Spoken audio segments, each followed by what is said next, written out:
Bab 1388 Sistem Perencana Utama. Cabang fraksi surga yang meledak di benua selatan telah didirikan dengan santai, dan Suke juga sangat santai tentang hal itu. Setelah pendirian cabang ini, Suke langsung pergi ke lembah pemakaman surgawi. Kemudian, dia dipenjarakan oleh Xuan Yuan Wanrong. Setelah dia melarikan diri dengan susah payah, dia langsung naik.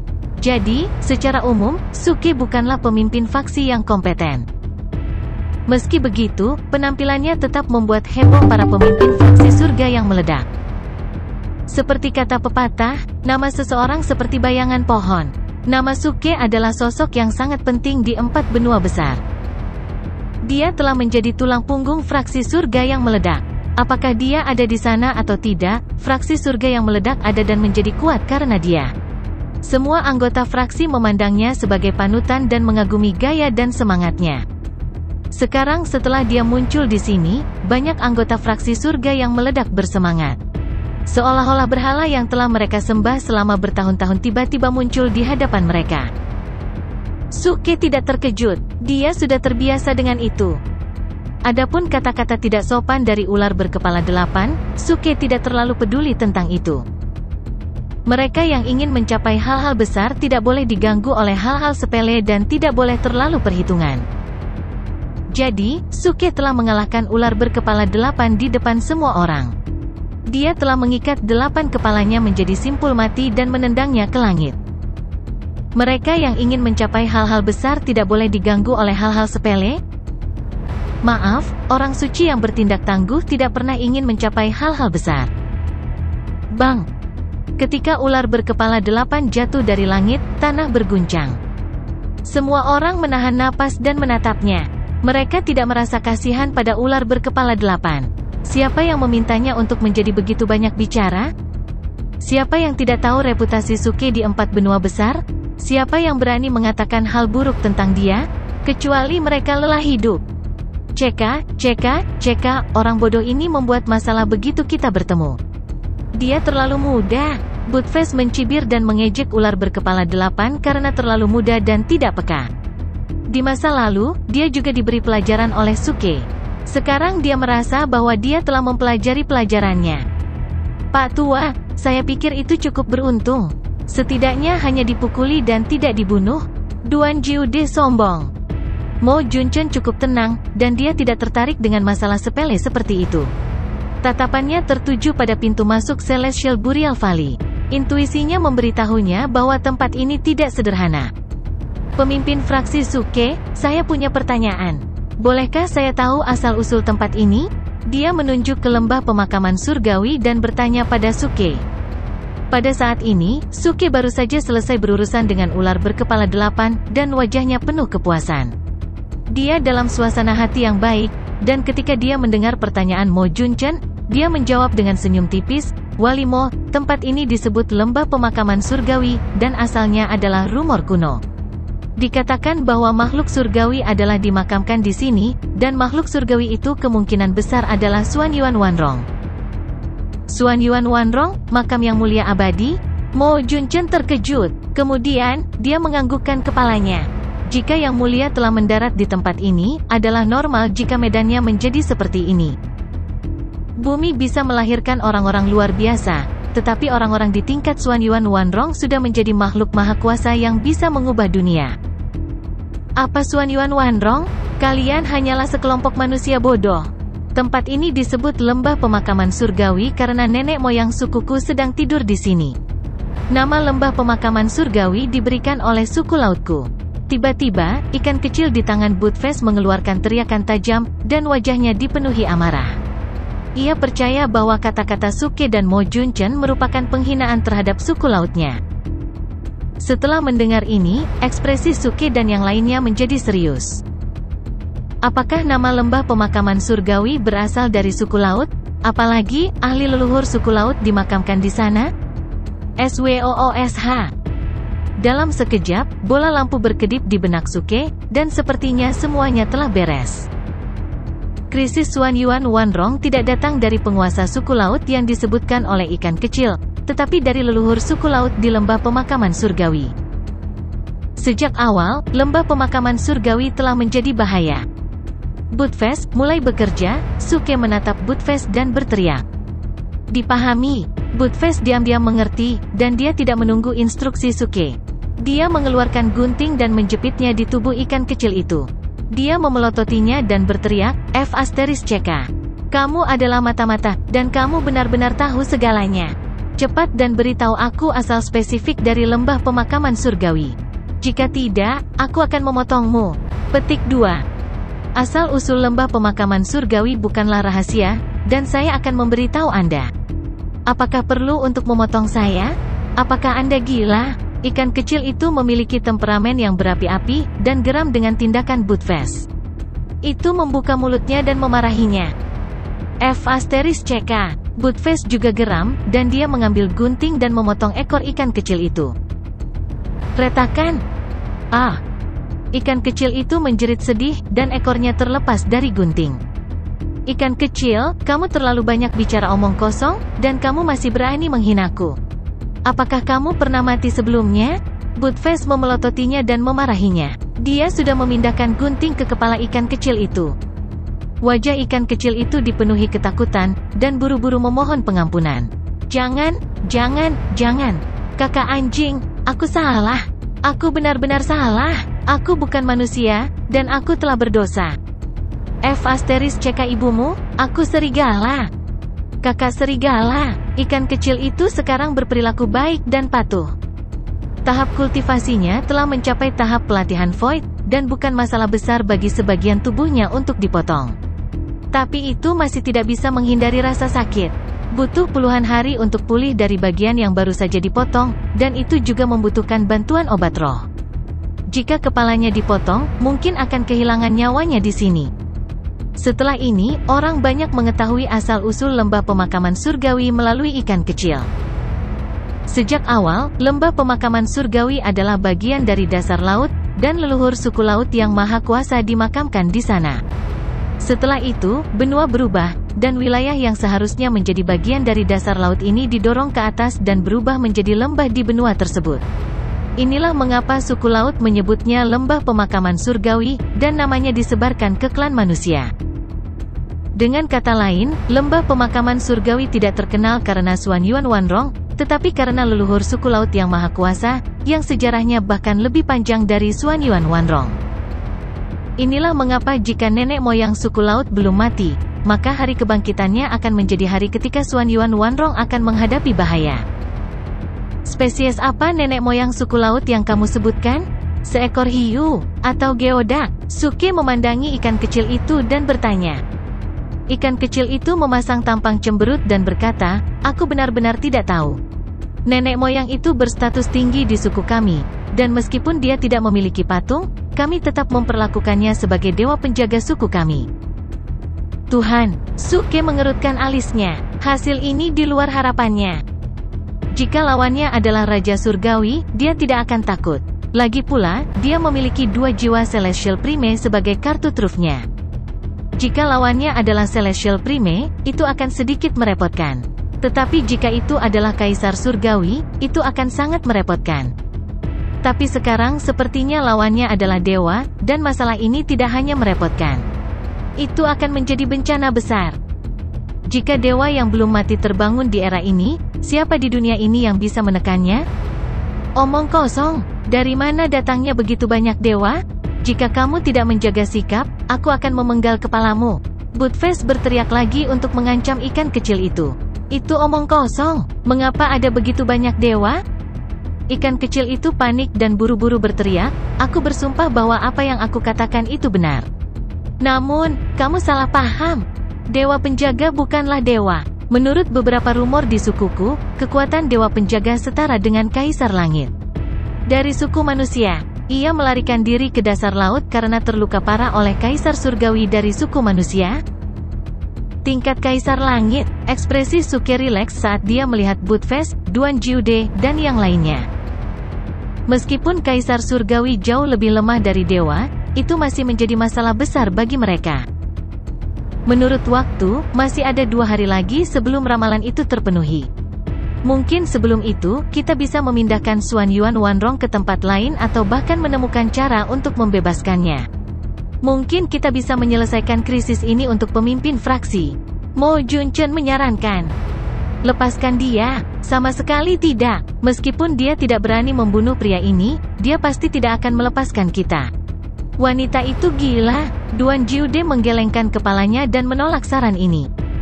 Suke juga diam. Meskipun dia percaya bahwa Xuan Yuan Wanrong tidak akan berani membunuhnya, dia tetaplah kelemahan wanita itu. Jika dia menangkapnya dan menyegelnya, bukankah itu akan menjadi aib yang besar? Bagaimana bisa? Mo Junchen bingung. Dia adalah istri pemimpin fraksi. Kenapa dia tidak melepaskanmu? Mo Junchen memandang Suke dengan bingung. Dia penuh keraguan, seolah bertanya, apa yang terjadi dengan istri pemimpin fraksi? Apakah kamu takut pada istrimu? Suke tidak senang saat melihat ini. Dia mengambil napas dalam-dalam, membusungkan dadanya, dan mengangkat kepalanya. Dia berteriak, Duan Jiude, apa maksudmu dengan itu? Jangan bilang aku tidak bisa mengendalikan wanita itu. Ayo, ikuti aku masuk. Hari ini, aku akan membiarkan kalian semua melihat apa yang disebut kejantanan.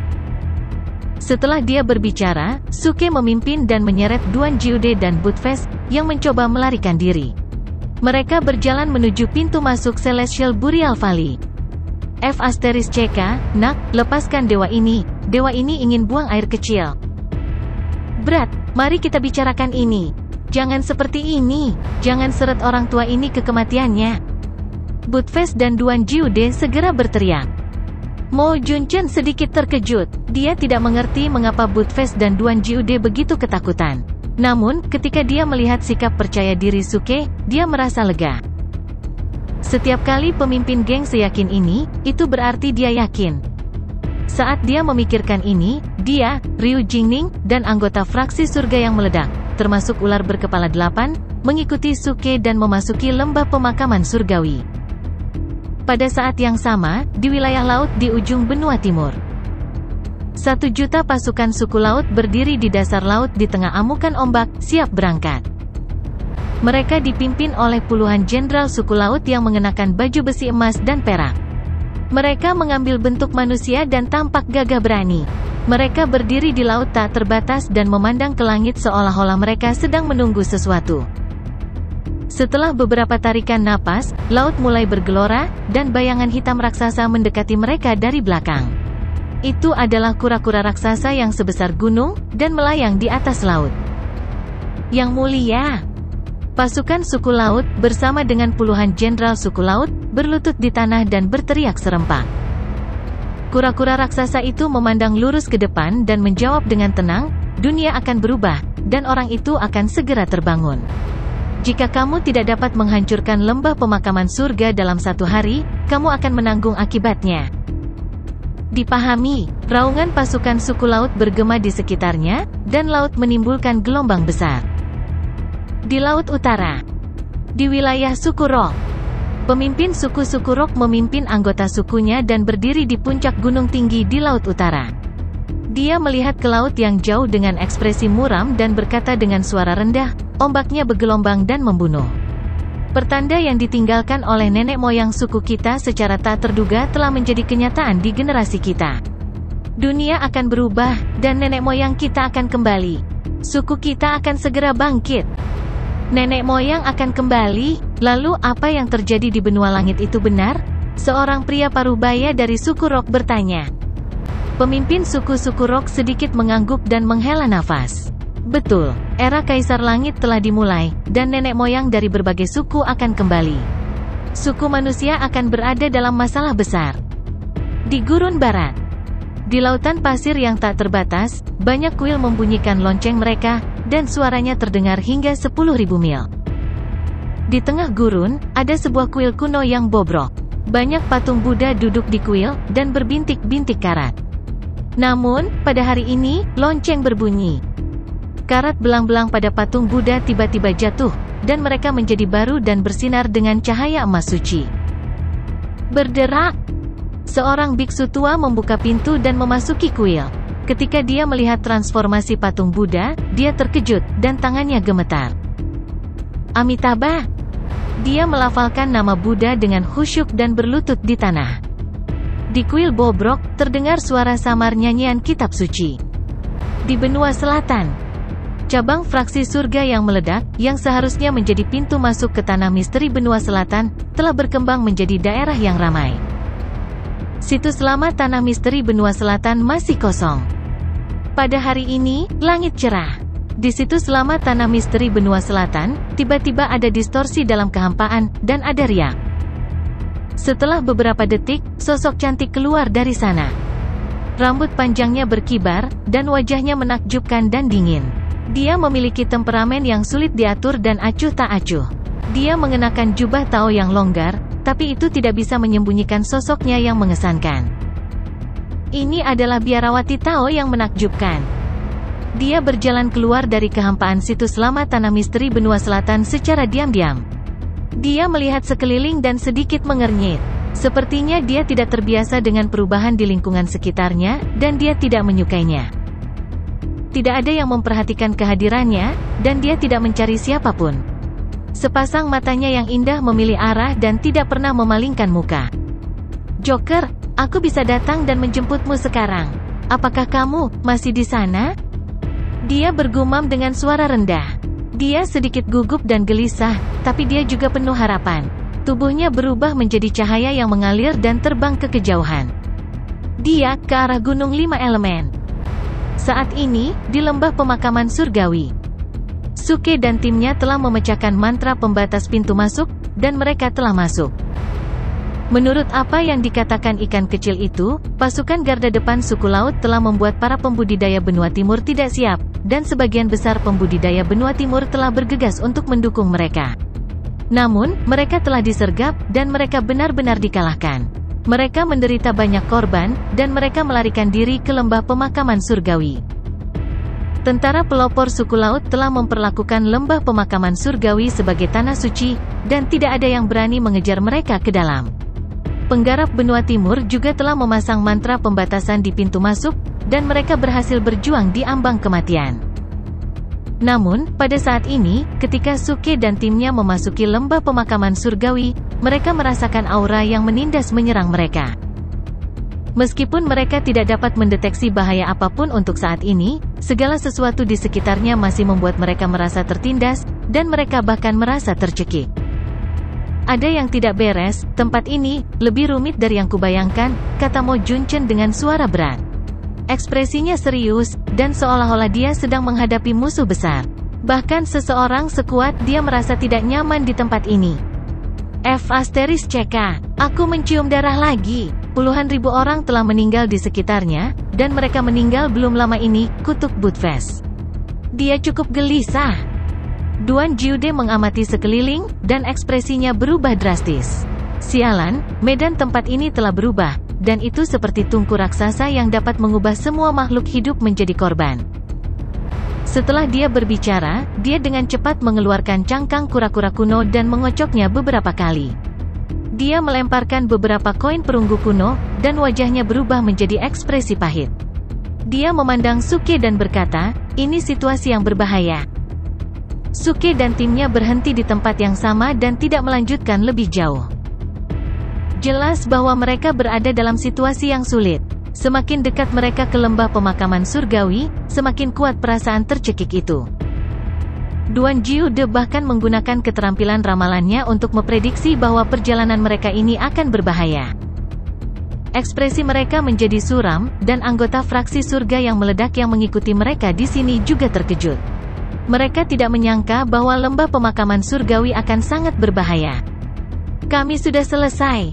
Kami benar-benar dalam masalah. Di masa lalu, saya mengatakan bahwa Feng Shui dari lembah pemakaman surgawi tidak benar. Saya tidak menyangka itu akan mengubah arah pegunungan dan berbelok. Ketungku duniawi. Budfest memasang wajah panjang. Dia merasa seperti dikutuk. Begitu. Tidak heran kalau kekuatan inti surgawi di tubuhku terkuras setelah aku memasuki tempat ini. Bahkan ki dan darahku terpengaruh. Mo Junchen memasang ekspresi muram saat dia mengamati sekeliling. Dia berkata dengan suara yang dalam, tapi kita harus tetap berada di pinggiran. Kalau tidak, kita sudah menderita korban. Itu benar, kami benar-benar berada di pinggiran. Para pembudidaya benua timur yang melarikan diri ke sini untuk menghindari dikejar oleh pasukan pelopor suku laut tewas di depan kami, kata Duan Jiude sambil menunjuk ke depan mereka. Meskipun indera penciumannya tidak sepeka Budfest dan dia tidak bisa mendeteksi bau darah, dia masih meramalkan lokasi tempat ini dengan ramalan sebelumnya. Sederhananya, terlepas dari wilayah tempat mereka berada, semua wilayah lain berbahaya. Itulah mengapa ramalan memiliki peluang tipis untuk bertahan hidup. Tidak jauh dari mereka adalah wilayah paling berbahaya dengan balai vulki paling tebal. Itu berarti banyak orang telah meninggal di sana. *CK. Bau darah benar-benar datang dari sana. Tapi tempat ini terlalu jahat. Itu adalah tungku duniawi yang bisa melelehkan begitu banyak pembudidaya menjadi ketiadaan, kata Budfest ketakutan. Dia dikejutkan oleh kekuatan dunia di sini. Sepertinya orang-orang di bawah tanah memiliki banyak trik di lengan baju mereka. Mereka ingin bangkit melalui pengorbanan darah. Altar Xuan Yuan Wanrong tidak ada apa-apanya dibandingkan dengan ini, kata Suke dengan cemberut. Lembah pemakaman surgawi telah diubah menjadi tungku duniawi oleh pegunungan ini, dan setiap orang yang memasuki tempat ini akan dikorbankan untuk membangkitkan orang-orang yang terkubur di bawah tanah. Selain itu, setelah mereka terbangun, tahap kultivasi mereka akan melampaui kondisi puncak mereka secara signifikan. Namun, lembah pemakaman surgawi sangat besar, dan jumlah pengorbanan darah yang dibutuhkan untuk mengaktifkannya juga sangat besar.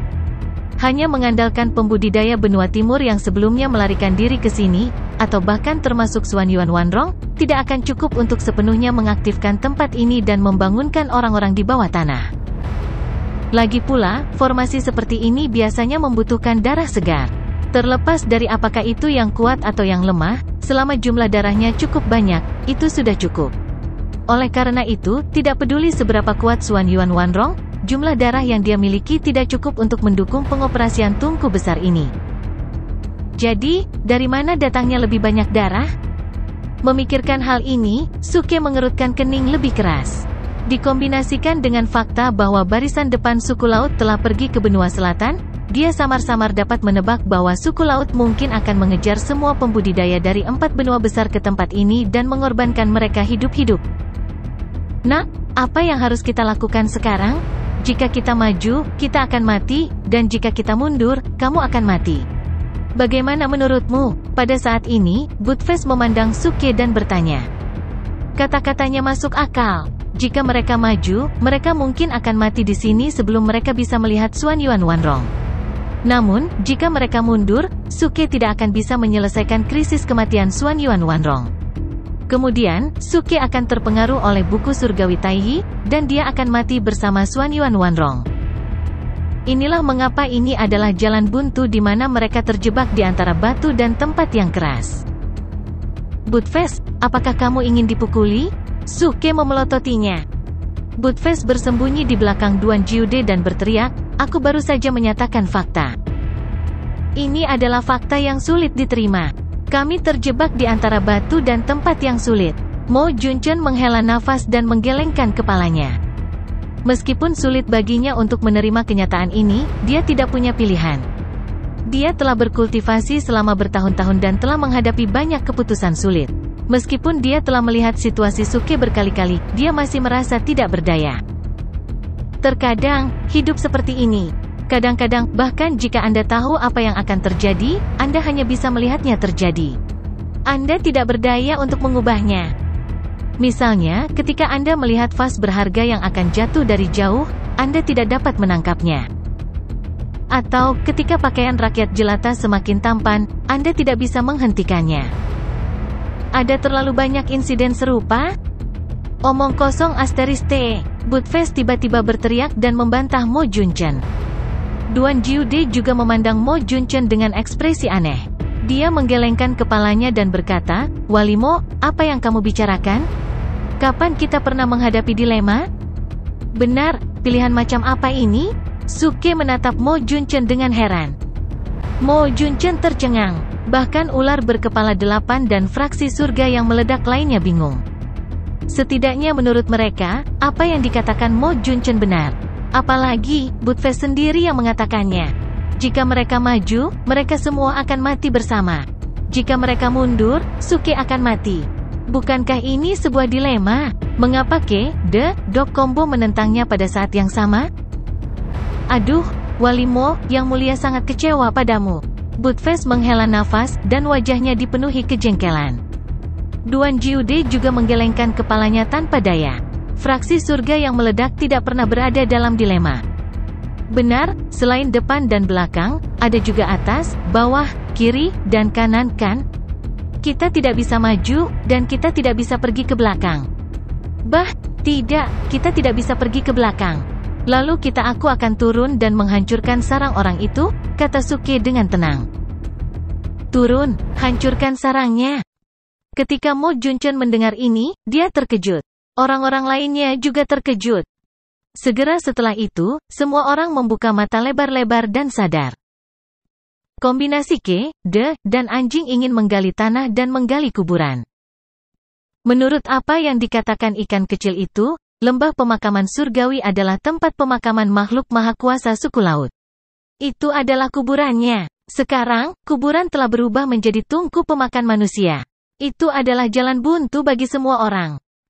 Siapa yang menyangka bahwa kombinasi dan Dok akan memikirkan hal yang sama tanpa komunikasi apapun? Mereka ingin menggali tanah dan menghancurkan kuburan makhluk maha kuasa. Meskipun ini adalah metode yang berguna, itu masih cukup jahat. Orang biasa tidak akan bisa menemukan solusi seperti itu dalam waktu sesingkat itu. Oh, sepertinya kalian semua mengerti. Buttface terkekeh.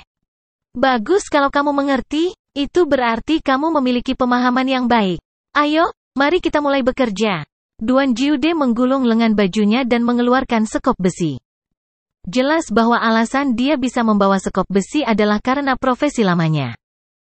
Astaga, apa yang kalian berdua lakukan? Pada saat ini, Suke menghentikan Buttface dan Duan Jiude. Dia mengerutkan alisnya dan berbicara. Kerumunan itu terkejut sekali lagi. Mereka semua terkejut. Apakah Master Fraksi menentang menggali kuburan? Mungkinkah dia tidak bermaksud merampok sarang seseorang? Ya Tuhan, kapan Master Fraksi membuka lembaran baru?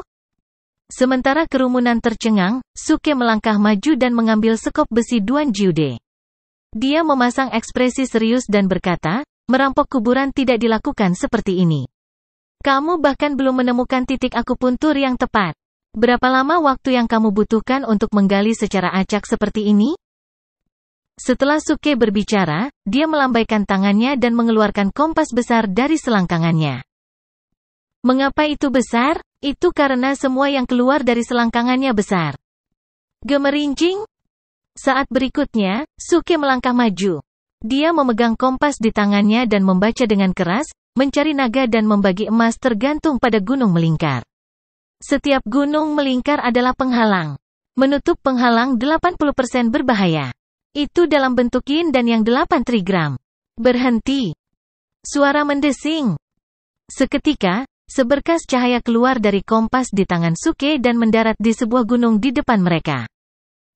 Lihat itu, gali ke arah itu, Suke berkata kepada orang banyak sambil menunjuk ke gunung di depan mereka. Ekspresi semua orang yang hadir membeku. Mo Junchen bahkan membuka mulutnya lebar-lebar karena terkejut. Ini, postur ini, kecepatan ini, formula ini. Dia terlalu profesional dan mahir, bukan?